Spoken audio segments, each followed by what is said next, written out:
Hello, everyone, and welcome to Starting the Fitness Journey. This is a presentation I put together that covers the top mistakes people make when starting to work out and what to do instead. My name's Steven. I'm a master trainer at Fitness SF Mid-Market, and I've been a fitness trainer for most of my life now. So I'm going to share with you a lot of the lessons that I've learned over the years and prevent you from making the common mistakes that people make in the gym. And this is going to help you if you're just starting your fitness journey, but um, I see a lot of intermediate and even advanced athletes and gym goers who make these mistakes as well. So get out your notebook. You're going to want to write down some of the advice here, and this is going to help you get the results that you want faster without wasting time. So we have a lot to go over, and in less than 15 minutes, I'm going to cover all of the top mistakes. So mistake number 0 is never starting. No stimulus, no development. If you never start, you'll never get anywhere. And that leads us to mistake number 1, which is lack of organization. Organization, this is really broad, right? So we're going to get more specific by breaking it down into 3 layers. So layer 1 will be calendar management. Layer 2 will be energy management. And layer 3 will be managing the training program itself. And we'll go through the 3 of those layers starting right now. So managing the calendar comes first. The biggest mistake most people make is they let competing priorities overlap their workout, meaning that something comes up at work or something comes up in the family life and you cancel your workout to deal with whatever that thing is, right? Which you know, you need to do that sometimes, right? Life happens, but every time that you skip a workout in order to deal with some other task that you have to take care of, that's a failure of calendar management, right? We want to make sure we're setting aside time to get all of the things done that we need to get done. And so a big part of that is making sure you have time scheduled in your calendar to do the things you need to do. And if you don't have your workouts scheduled in your calendar, you don't have any time set aside for them, you're going to miss them. So take a moment right now to schedule your workouts into your calendar as meetings with yourself or maybe with your trainer, and set aside that time for yourself. It's going to make it much easier to manage your time and much easier to be consistent. And with consistency over a long period of time, you will do great things when it comes to your fitness level. Okay. Now, people I see at the gym, they show up, they go to do their workout, and sometimes they have to leave before they're done, right? And usually that's because they didn't manage their time properly during their workout. They probably spaced out a little bit on the rest breaks or got lost track of time in a conversation, right? There are interesting people to talk to at the gym. And so you're going to want to use a rest timer to make sure you don't lose track of time. I'm actually using a rest timer right now to keep track of time in this presentation. And so if you're looking for a good rest timer, I recommend the Seconds app for the iPhone. It's not quite as good on Android, but Seconds, there's a free version and a paid version. Go download that right now, and that will help you make sure you're staying on track with your workouts in the gym. Finally, you're going to want to record how long each of your workouts takes so that you're confident in your scheduling ability. If you follow these 3 steps consistently for 2 weeks, you're going to feel very confident in your ability to fit workouts in. Your consistency is going to increase, and that's going to have a big impact on your fitness level. So you want to know how long each workout is going to take so that you can set aside the appropriate amount of time for it.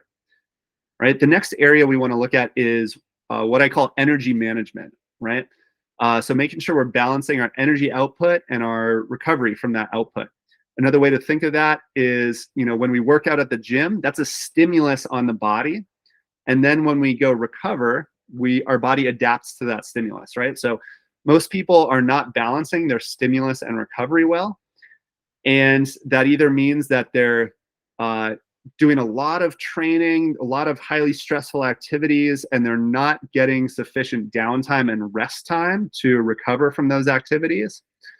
Or it means that they've deprioritized training and they're just spending too much time recovering, you know, living a sedentary lifestyle and not getting enough time with the proper stimulus of training. And so The factors that go into this are the types of training that you're doing. Are you meeting your body's nutritional demands? And are you getting some downtime? The number one way you can recover is through sleep. And so if you're not sleeping 7 to 9 hours each night, I strongly recommend that you consider going to bed earlier, because sleeping more is going to level up your performance, not only in the gym and with your fitness results, but it will help you perform better at work and in life. And you also just feel better mentally, emotionally, and in many other capacities too. Sleep is just such a game changer. So make sure that you are getting enough sleep. The next mistake people make, excuse me, is balancing cardio and resistance training. And so a lot of times people join the gym to lose weight. They get on the treadmill for 30 to 60 minutes every time they come, and they completely neglect the weight section. And so that's a big mistake. You're not going to get the kind of results that you want doing that, most likely. I often talk to people who do the opposite. They just lift weights because they're like, hey, I want to build muscle, so I'm just going to lift weights. I don't need to do any cardio. Well, cardio can actually help you build muscle as well. And so if you're not balancing your cardio and resistance training, you're not going to see optimum results.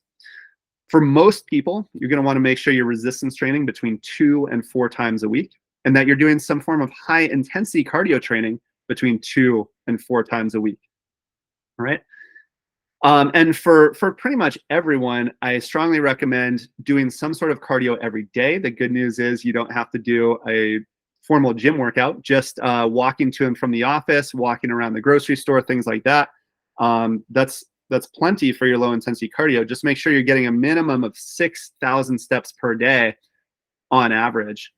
And if you're not hitting that average, you're going to want to increase the amount of activity that you're doing. 2 easy ways to do that are taking a walk before or after work, or just parking farther away from whatever event you're going to get a little bit more walking in. So try to make sure you're hitting that number. Next mistake.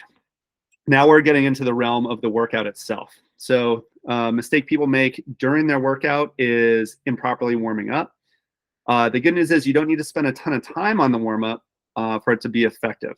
Now, I will just say that if you have been sedentary for a long time and you're just getting back into working out, it's likely that you have some muscle imbalances that need to be addressed.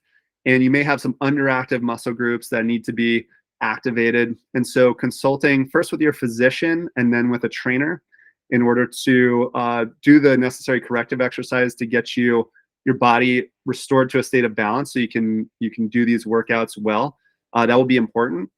Assuming that you've gone through that process already, these warm-ups will be very effective for you. So if you're doing a resistance training workout, I recommend using something called the 12-6-1 method. And so you just take the first exercise from your workout, let's say it's bench press, and you do 12 reps of that exercise at a very light weight. So for most people, that might be just the bar, right? So you do 12 reps of just the bar. And let's say for this workout, our working weight is going to be 135 pounds. So for the 12-6-1 method, your next set, you would put a 10-pound plate on each side of the bar, and you would perform 6 repetitions at that weight, 65 pounds, right? And then you would take those 10 pounds off and you'd put 35-pound weights on each side, which would put us at 90% of our working weight, or 115 pounds, and you do 1 rep. You take those weights off, and now you'd put on the working weight, which for 135 pounds, that would be 45 pounds on each side of the bar, gym math, right? And then you'll start doing your working sets, which would likely look something like, 3 sets of 6 or 3 sets of 10, something like that. Okay, so you can see that this warm-up is going to be short and sweet, and you only need to do it once because all the exercises you do after, you're already warmed up from having done your bench press. Now, if you're doing cardio, excuse me, if you're doing cardio, you want to start your cardio session with 5 minutes of light effort. So if you're doing running, just do 5 minutes of easy running. If you're doing elliptical, 5 minutes of easy elliptical. Easy peasy. Okay, so our next area of where I see mistakes are the training program itself. This gets into the weeds a little bit and can be a little bit technical. So we're just going to take a look at a few key principles. So one mistake people make is not balancing consistency and variety. So they're always switching up their exercises, constantly doing different things. If you're constantly doing different things, you're not getting the consistency that you need to make progress. And so you're going to want to stick with the same exercises. I recommend for about 4 weeks. And every 4 weeks, you're going to want to change those exercises up. That will help you balance consistency with variety. The next mistake people make is not tracking their progress in key exercises or not tracking the right exercises. And so you're going to want to find exercises that relate to your overall goals and track your progress to make sure that you're getting stronger in those areas. For most people, key exercises are a bench press variation, a squat variation, some kind of hip hinge variation, and a chin up or pulling variation. And if you're seeing strength improvements in those key exercises, then you're doing well. Okay. At this point, I think it'd be useful to address what a good training routine looks like for most people. And so for most people who are doing resistance training 2 to 4 days per week and cardio 2 to 4 days per week, your resistance training routine should be full body workout every time you go to the gym. So you're training your full body. And so if you're training 2 days a week, you're going to want to be on a full body split. So you have one set of full body exercise you do one day and another set of full body exercise you do the other day. If you're coming into the gym 3 days per week, you can follow that same full body split, or you can start dividing and conquering the muscle groups by doing what we call a push-pull split, or training upper body one day and lower body the next day. We call that an upper-lower split. And then if you're doing 4 days a week in the gym, then you should be picking between either a push-pull split or an upper-lower split to divide and conquer those muscle groups. This is going to be perfect advice for almost everyone. Only about 10% of people are going to fall outside of this category. That leads us to mistake number 2. So we're talking about the training program. The big mistake people make here is not applying progressive overload. Big mistake number 2. So first, what is progressive overload? Progressive overload is appropriately increasing the intensity of our exercise to continue to get a training stimulus that the body will adapt to. So what I see a lot of people do is they just lift the same weights for the same number of repetitions, and they have the same routine, and they just go through that again. There's value to that. It can feel good. There can be psychological value to that, but you're not going to get the fitness results that you want by doing a routine like that. And so we want to make sure that we are applying progressive overload correctly.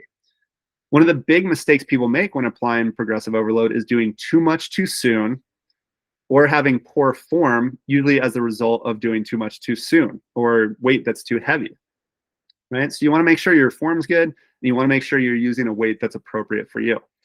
So here's the method that I recommend for 90% of people, especially all beginners, okay?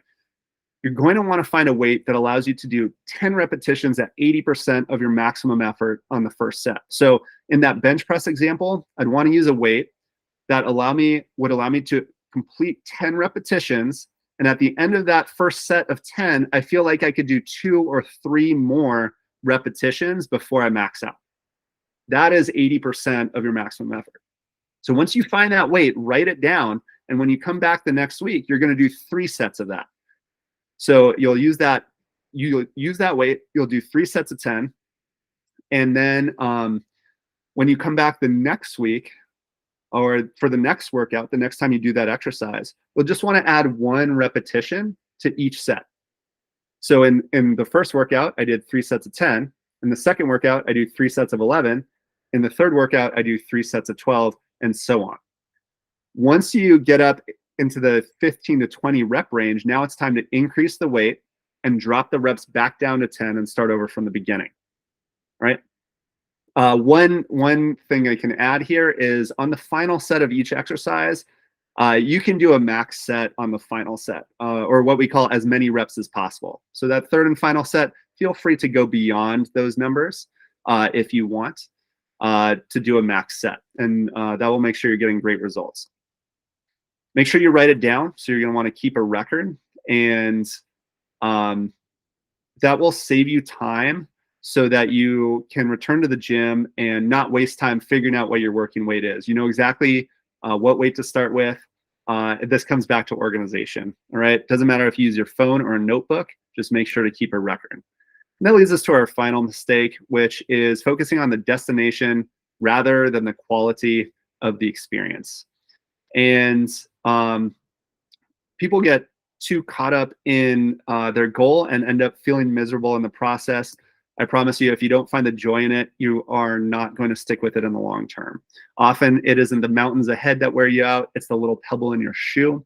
We want to make sure we stop and take the time to take the shoe off, take the pebble out, put the shoe back on, paying attention to the details, paying attention to the experience in the process, and solving those little moments, moment-to-moment details as they come up. And so strategies for learning to enjoy the journey more. Here are 4 great examples. So number 1 is belonging to a fitness community. So I'm a member of a great gym, Fitness SF. Definitely recommend having a gym community, having fitness friends who you can talk about fitness with, who support you. My fitness friends are very supportive. We train together sometimes, and they help inspire me and keep me motivated. Also working with a coach. In the bottom here, you can see on the bottom right, that's a trainer I used to work with about 2 years ago. We're out on a trail run on a rainy, windy day, having a great time getting outside the gym. And then there are also online coaches you can work with who can help you with your form and keep you motivated, even if they're not physically in the same space. So utilizing these strategies is going to be very important to stay in it in the long term. All right. Now that brings us to the end of the video. It's been about 17 minutes. Thanks for hanging in there with me the extra 2 minutes. If you're looking to get organized in the area of fitness, this is what I help people do as a trainer. And so the best way to get in touch with me is to follow me on Instagram at Fractal Strength, fractal like the mathematical pattern with strength like the physical quality. Or you can find me training out of Fitness SF Mid-Market. And I would love to help you get organized and get better results in your training. I hope you enjoyed this video. I hope you got a lot out of it. And in strength, my name is Steven. It's been great presenting for you.